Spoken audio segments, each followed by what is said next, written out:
Garments, MNC, industrial ಋತುಚಕ್ರ ರಜೆ ಅಂತ ಮಾಡಿದ್ದಾರೆ. ಅದು ಯಾವ ರೀತಿ ಮಾಡ್ತಾರೆ, ಅದು ಯಾವ ರೀತಿ ಇಂಪ್ಲಿಮೆಂಟ್ ಮಾಡ್ತೀರಾ? ಮಿನಿಸ್ಟ್ರಲ್ ಲೀವ್ ಅಂತ ಹೇಳಿ ವರ್ಷದಲ್ಲಿ 12 ದಿನ ಪೇಡ್ ಲೀವ್ ಅಂತ ಹೇಳಿ ಒಂದು ಹೊಸ ಪಾಲಿಸಿ ಇವತ್ತು ಸರ್ಕಾರ ಕ್ಯಾಬಿನೆಟ್ ಒಪ್ಪಿಗೆ ಕೊಟ್ಟಿದೆ.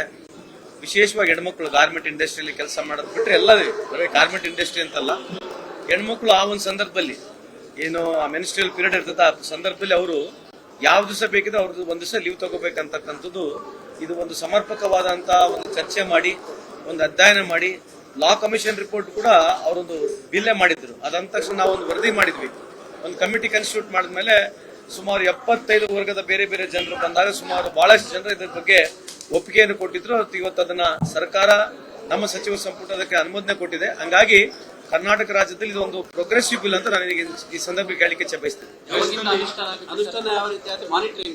ಅಲ್ಲ, ಮಾನಿಟರಿಂಗ್ ಏನಿಲ್ಲ, they can take a leave. Monitoring ಅಂತಕ್ಕಂಥದ್ದೇನು one day leave they can take. ಅಲ್ಲ, ವೆನ್ ಎವರ್ ದೇ ಗಾಟ್ ಒಂದು ತಿಂಗಳಲ್ಲಿ ಅವ್ರು ಯಾವತ್ತನ ಒನ್ ಡೇ ಲೀವ್ ತಗೋಬಹುದು ಅಂತಕ್ಕಂಥ any of their choice one leave based on this ತಗೋಬಹುದು. ಇದಾವೆ ಎಕ್ಸಾಕ್ಟ್ಲಿ ಮಾಹಿತಿ ಇಲ್ಲ, ಕೆಲವು ಜಾಗದಲ್ಲಿ ಬಂದಿತ್ತು ಇಂಪ್ಲಿಮೆಂಟ್ ಆಗಿಲ್ಲ ಅಂತ ಹೇಳ್ತಾರೆ. ಬಟ್ ಸಮರ್ಪಕವಾಗಿ ಒಂದು ಇವತ್ತು ಹೊಸ ರೀತಿಯಾದಂತಹ ಕಾನೂನು ಇವತ್ತು ಕರ್ನಾಟಕ ರಾಜ್ಯ ಹೆಣ್ಮಕ್ಳ ಪರವಾಗಿ ಪ್ರೋಗ್ರೆಸಿವ್ ಬಿಲ್ ಆಗಿ ಇವತ್ತು ತಗೊಂಡಿದೆ ಅಂತ ಹೇಳಲಿಕ್ಕೆ ಇಚ್ಛೆ ಬಯಸ್ತೇನೆ.